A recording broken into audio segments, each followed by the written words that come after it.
The city of Chicago has been repairing some of the damage that we saw from yesterday's storms, all while preparing for this incoming system. Our Sabrina Franza live in Roscoe Village for us. And Sabrina, you tagged along with a restoration company. It sounds like they had a busy day. Marie, we did. And what's interesting is normally when we cover storms here, we're so focused on downed trees and power lines because you can see them actively in the street. But what this company was spending the majority of their time doing was helping homeowners whose roofs actually were lifted up from their foundation. It might not look like much is wrong, but inside this home, they did notice water leaking in the ceiling.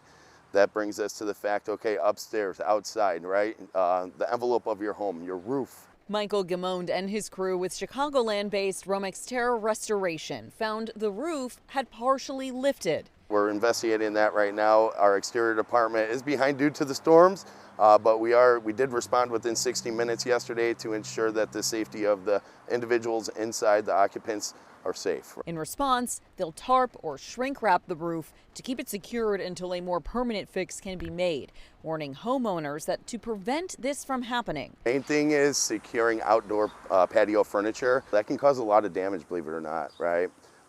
Yearly maintenance to the roof, ensuring that there's no wind-crease shingles, no lifting of the shingles.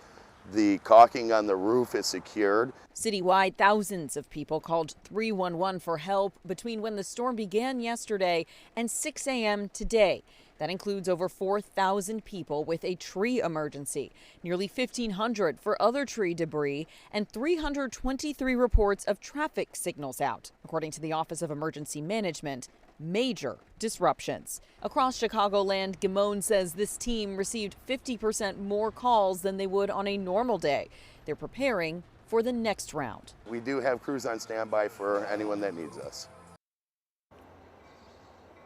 Now, our expert tells us that if you're trying to figure out who exactly is responsible for storm damage, if something occurs between where I'm standing right now and the street, so that portion of the sidewalk, you can call 311 and report that. It will likely be the city's responsibility. If you're a renter, then you're only responsible for your personal belongings inside your home. If you own the entire property, the house itself would be up to you to fix. Marie?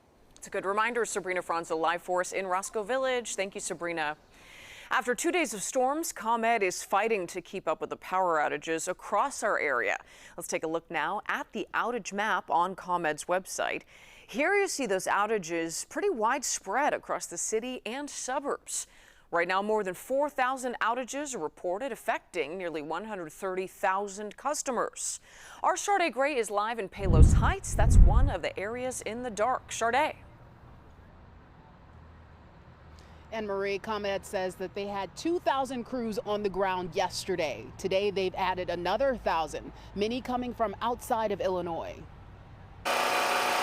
It's a familiar sound in Palos Heights as some are without power, like Darlene Prestia. I think we're in for a few days of hot weather.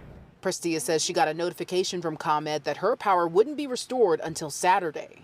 And we do have family in the area, but their power is out also. So we're kind of just all winging it out together. Severe storms with 70 and even 80-mile-per-hour winds on Wednesday caused widespread damage to the Chicago area. ComEd COO David Perez says 450,000 customers were impacted.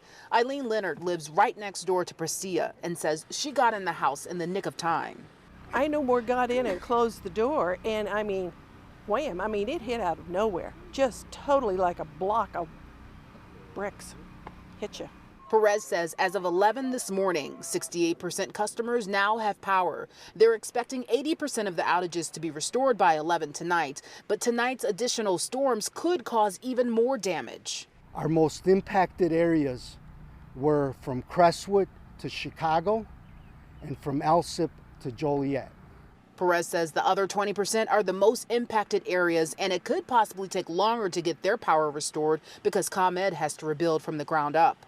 That's the type of damage that we're seeing. Like I said, I was walking the most impacted neighborhoods in this area, and that's what you're seeing is, I mean, the trees that came down on top of our infrastructure completely took down the poles, the wires, the equipment. In Palos Heights, officials say they've opened a cooling center at the Palos Heights Rec Center that stays open until 9 p.m. And yes, they do have power. Some people in southwest suburban Shorewood are still without power right now. Neighbors there tell us it may be several days before they are back online. Asal Razai is live for us from Shorewood near a tree that came down, wow, on someone's home. Scary, Asal. It looks like there's still a lot of damage out there. Yeah, Maria, still a lot of damage, and you'll hear a lot of chainsaws in the background as crews here are breaking down some of those trees. We'll show you that first. These are tree crews that have to get these trees out of the way so that they can get power restored, and then we'll take you back to this massive tree. Marie, take a look at this. It came down on this woman's house. Neighbors tell me the woman who lives here is in her 60s. She came out covered in debris from her ceiling that came down on her. Thankfully, she's okay. But take a look at the size of this tree. We'll do our best to show you the root of it. People here tell me it's been raining for days. The ground has become so saturated from all of this rain that a lot of really old trees in this neighborhood have been uprooted like this.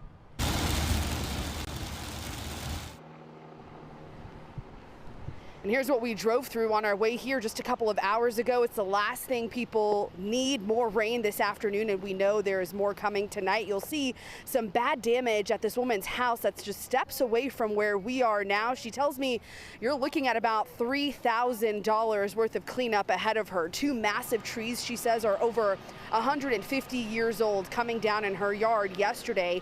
Neighbors here telling me they heard big, loud booms and then ran to their basements, then coming out to all of this debris. Many of them worried, though, about the woman who lives in this home. It was horrific. And then I was just worried about Janet, my neighbor for almost 30 years. And I went running over there, and she was actually opening the door as I came up, and she had debris. Her whole step landed at her TV room right there. Luckily, she was in the living room, and then the second branch came through the living room and just barely missed her. And she was pretty shook up. And Maria, you're looking at a car that barely missed some of the trees that came down. There's yellow caution tape in some parts of this neighborhood because of low-hanging power lines, and you'll see crews are here trying to get some of these trees cleaned up so that they can start restoring power. Neighbors tell me that they've been without power since yesterday. A lot of people say they're not expecting power to come back on until Saturday. Some even say by Sunday. We know neighbors still have a lot of cleanup ahead here, Marie, as they brace for more storms we know are heading in this direction tonight. I'm live in Shorewood. Asal Razai, CBS News Chicago. It could be a long few days. Asal, thank you. Back here in the city, the storms left a trail of debris in their wake on the far south side. Our Suzanne Lemonnier live for us in West Pullman. She has a look at the damage there. Suzanne? I'm going to show you something, Marie, that is really the norm here. I'm in the Maple Park area of West Pullman. Take a look at this tree. It's as if it was a toothpick, snapped in half, and then the remnants of it right over here. All of the limbs blocking an entire road right here. Take a look. And then just beyond the limbs, you see a car that was covered by the limbs, and actually the windshield there is cracked. Now, I'm going to show you another thing. This is West 116th Street. That street right over there, as Tamat Wolverton is going to show you, my camera person, that's South Laughlin right there. It's the same scenario over there. Trees making the roads here unpassable. Now, similar situations throughout the area. Mount Greenwood right now. The power of Mother Nature on full display yet again. This tree uprooted, crushing 3 garages in its path. This red pickup truck that you see was parked next to the tree. It went partially underground and had to be pulled out after the storm. Now, many telling us the mode of operation now, filing insurance claims and just coordinating cleanup in the aftermath of the storm. In the Maple Park area of the West Pullman neighborhood, Suzanne Lemonnier, CBS News, Chicago.